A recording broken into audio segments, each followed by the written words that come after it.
Okay guys, welcome back. In this video we're going to talk about error types with hypothesis tests for means and proportions. So again, this is coming from the guided notes for sections 10.1, 10.2, and 10.4 found on the Canvas website. So far we have covered the sort of the basic steps for hypothesis testing and some of the more technical vocabulary that we've sort of got to deal with in these three sections that surround hypothesis testing. So there is a sort of a sidebar that the textbook talks about, which is error types. And so it says no matter what the conclusion of a hypothesis test is, neither hypothesis has really been proven. Okay, so if we fail to reject the null, then we cannot say that the null hypothesis is supported. We can only say that the evidence does not support the alternative hypothesis. So this is a bit strange. Right, and the reason for this is the only thing that can really prove a result is a comparative experiment, right? A randomized comparative experiment where you really have a comparison, a cause and effect sort of relationship. That really is what proves that one thing will cause another. And so a hypothesis test doesn't give us that. What it says to us is, you know what, hey, these results are significant enough that you should pay attention. Some relationship, something is going on between these variables and things you're trying to sort of test and compare. And so that's the essence of that. Now, in doing this, it is certainly possible that we can make a mistake when we do hypothesis testing. And a mistake doesn't mean a computational error. It means actually making the wrong decision. And so sometimes this can happen, and we call this error types. And there are two. So the first is rejecting a true null hypothesis, and so this is called a type 1 error. Okay, and the second one here is failing to reject a false null hypothesis, and we call that a type 2 error. So we've got type 1 and type 2 errors. Now we've got this little chart. This chart is also on your formula sheet. Okay, so it's not something that you have to memorize, but it is certainly something that we have to reference every now and again. And so this one shows us sort of when the errors occur. So again, a type 1 error occurs when the null is true, and we indeed rejected the null hypothesis. So we'll see how to sort of use this in the context of an example below. So it says the decision criteria used in a hypothesis test are usually based on the idea of minimizing the chance of committing this type 1 error. The probability of rejecting a true null hypothesis is called the level of significance, denoted by alpha. So that should be very familiar. Now you understand why we want to pick alpha very, very small, where it reduces the likelihood of committing this error.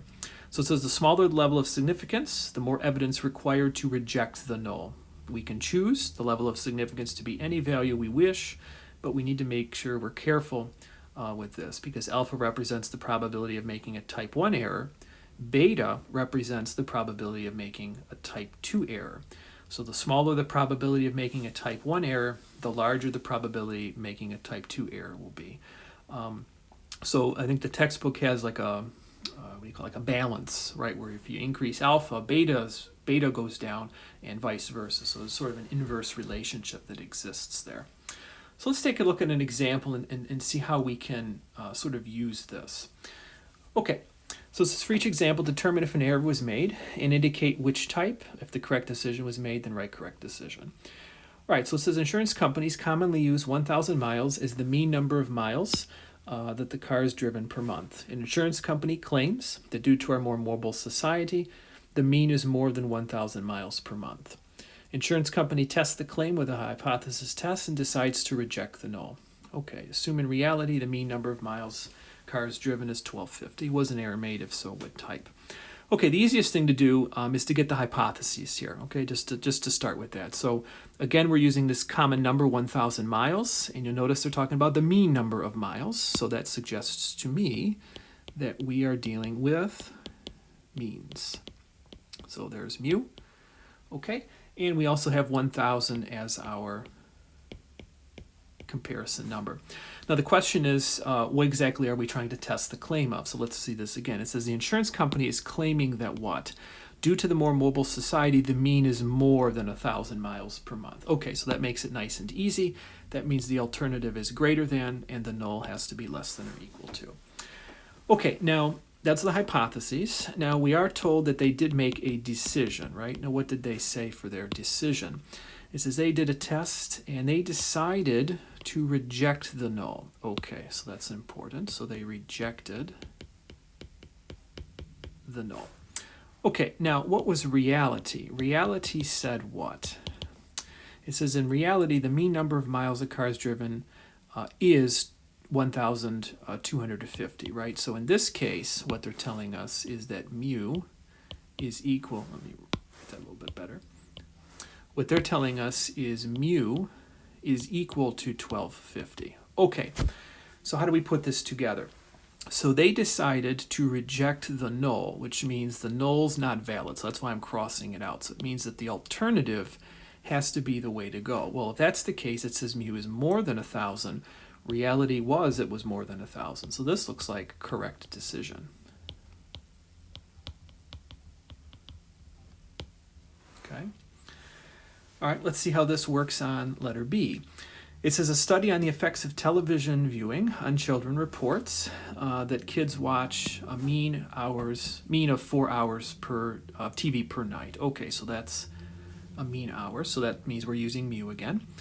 So Kiko believes that the mean number of hours children in her neighborhood watch TV is not 4. Okay, she performs a hypothesis test and she rejects the null and assume in reality children in the neighborhood do watch a mean of 4 hours of TV per night. Okay, so we write out our hypotheses. So we know we're using mu again, very clearly indicated that. 4 was our number of comparison. And she thinks that the kids don't watch 4 hours. That's a two-sided test, guys. That's not equal to 4, which means that the null has to be equal to 4. So you see that key word there, right, of not 4. Okay, her decision was to reject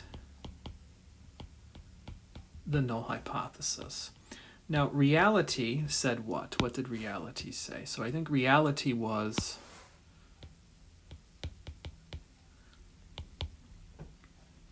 that they do watch 4 hours, right? Okay, so let's see what happens. So decision was to reject, so that means she threw out the null hypothesis, and the alternative was that they don't watch 4 hours of TV, but reality was they do. So this means there was an error. Okay, so now the question is, which error is it? Okay, to do that, what we need is our chart. Okay, and so if you'll permit me to scroll back up here. Okay, so for us, it turned out that the null was true, right? And the decision she made was to reject. And so that means we have a type 1 error. So once again, the null hypothesis was true, right? The kids do watch 4 hours of TV per night, and she rejected the null hypothesis, which means there was an error. And so this is a type 1 error. Okay, this concludes this video.